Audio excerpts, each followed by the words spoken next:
আসসালামু আলাইকুম। আশা করব সবাই অনেক বেশি ভালো আছেন। তো আপনারা আমাকে অনেকেই প্রশ্ন করেছেন, আপু ফ্রিজের গুঁড়ি দিয়ে কিভাবে পারফেক্ট চিতই পিঠা বানাবো, কিভাবে গোলাটা তৈরি করে নিতে হবে।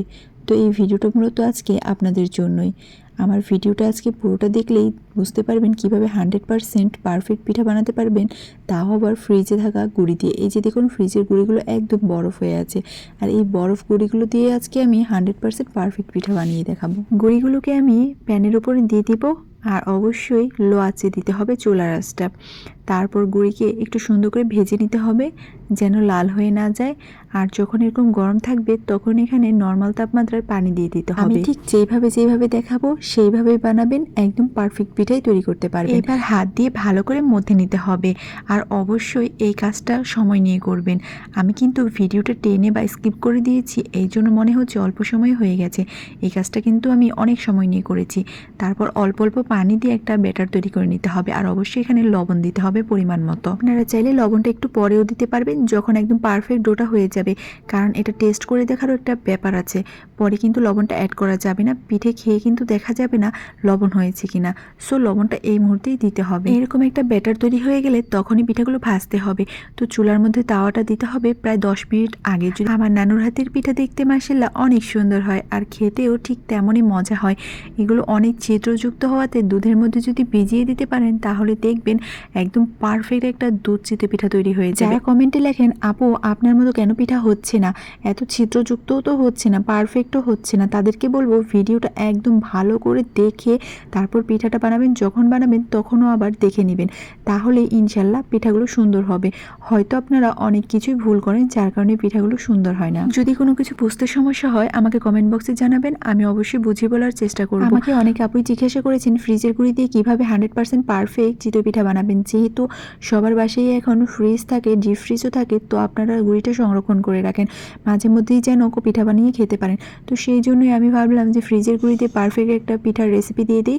এই জন্যই আপনাদের রিকোয়েস্টে আমি এই ভিডিওটা করেছি। যেহেতু শীত চলে এসেছে আর প্রত্যেকটা ঘরে ঘরে এই চিতই পিঠার উৎসব লেগেই থাকবে। দুধ চিতই বলেন আর মাংসের ঝোলের চিতই বলেন, যাই বলেন না কেন আপনারা খাবেনই। তো এই জন্য আমি ভাবলাম যে চিতই পিঠাটার পারফেক্ট রেসিপিগুলো আপনাদের সাথে একদম শেয়ার করে দিই, যেন এবার শীতে আপনারা পারফেক্ট পিঠাটা তৈরি করতে পারেন। আমার মনে হয় পিঠার জগতে এটাই হয়তো সবচেয়ে কঠিন পিঠা, আর এই চিতই পিঠাটা বানাতে গিয়ে অনেকেই ব্যর্থ হয়, অনেকেই না 80% মানুষই ব্যর্থ হয়। তো এইভাবে যদি আপনারা চিতই পিঠাটা তৈরি করেন ইনশাল্লাহ আপনাদের একটা পিঠাও নষ্ট হবে না। একবার বাসায় ট্রাই করে দেখবেন আর কমেন্ট বক্সে আমাকে জানাবেন অবশ্যই। এরকম সুন্দর সুন্দর পিঠে যদি আপনারা বানাতে চান তাহলে অবশ্যই আমার এই ভিডিওটা দেখে দেখে একদম A to Z ফলো করে বানাবেন, তাহলেই পারবেন। একটা আইটেম যদি বাদ পড়ে যায় তাহলেই কিন্তু পিঠা নষ্ট হয়ে যাবে।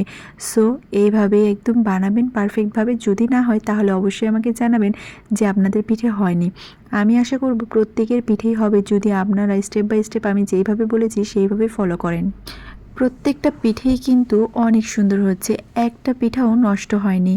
আর এই রকম প্রত্যেকটা পারফেক্ট পিঠা বানানোর জন্য পারফেক্ট একটা ব্যাটারের আগে প্রয়োজন। সো ব্যাটার যদি পারফেক্ট হয় পিঠাও কিন্তু পারফেক্ট হবে। চিতই পিঠা যে পছন্দ করে না এরকম মানুষ হয়তো খুঁজলেও পাওয়া যাবে না, কারণ এটা এমন একটা পিঠা যার কিনা প্রত্যেকটা মানুষের কাছেই খুবই প্রিয়। শীত ছাড়াও কিন্তু চিতই পিঠা প্রত্যেকটা সিজনেই খাওয়া যায়। এরকম সুন্দর সুন্দর পিঠা যদি আপনি বানিয়ে মেহমানদের সামনে নিতে পারেন তাহলে তো মেহমানরা আর কোনো খাবার ধরবেই না, শুধু এই চিতই পিঠা খেয়েই পেট ভরিয়ে ফেলবে।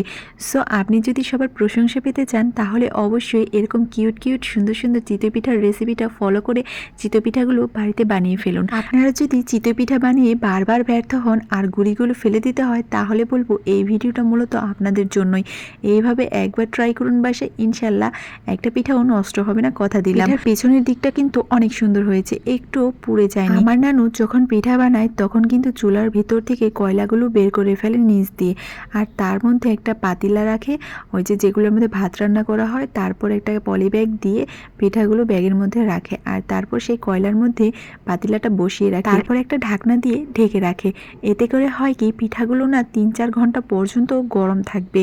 এই পিঠাগুলো প্রত্যেকটা গরম থাকবে, কিন্তু ভেতরে একটু ঘেমে যাবে না, অনেক সফটও হয়ে যায়। যখন বানায় তার থেকেও বেশি সফট হয়ে যায়, আর খেতে এতটা মজা লাগে। আপনারা এভাবে একবার ট্রাই করবেন যদি মাটির চুলাতে পিঠে বানান। সো আমার ভিডিওগুলো আপনাদের কেমন লাগে অবশ্যই আমাকে কমেন্ট বক্সে জানাবেন। আর ভিডিও যদি ভালো লেগে থাকে ভিডিওতে একটা লাইক দিয়ে দিবেন, আর ভিডিওটাকে শেয়ার করে দিবেন, আর নিজের প্রোফাইলেও শেয়ার করে রাখবেন, যাতে নেক্সট টাইম যখন বানাবেন তখন একদম পারফেক্ট রেসিপিটা আপনারা পেয়ে যান।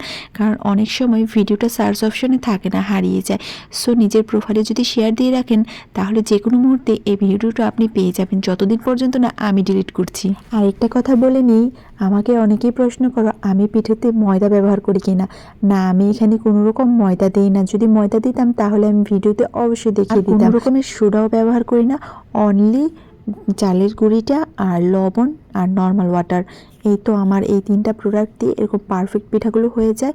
সো এর বাইরে কোনো কিছুই অ্যাড করতে যাবেন না, তাহলে কিন্তু পিঠা সুন্দর হয় না, আর ওই পিঠাগুলা খেতেও মজা হয় না। ময়দা ছাড়া পিঠা কিন্তু সবচেয়ে বেশি মজা হয়। ময়দা দিলে কিন্তু পিঠার টেক্সচারটা আর টেস্টটা দুইটাই নষ্ট হয়ে যায়। শুধু দেখতেই একটু সুন্দর হয় আর একটু নরম লাগে, এর বাইরে আর কিছুই হয় না। সো একটা পারফেক্ট পিঠা যদি পেতে চান এই ময়দা সোডা এগুলো বাদ দিয়ে একটা পারফেক্ট পিঠা বানাবেন। সো ভালো থাকবেন সবাই। আসসালামু আলাইকুম।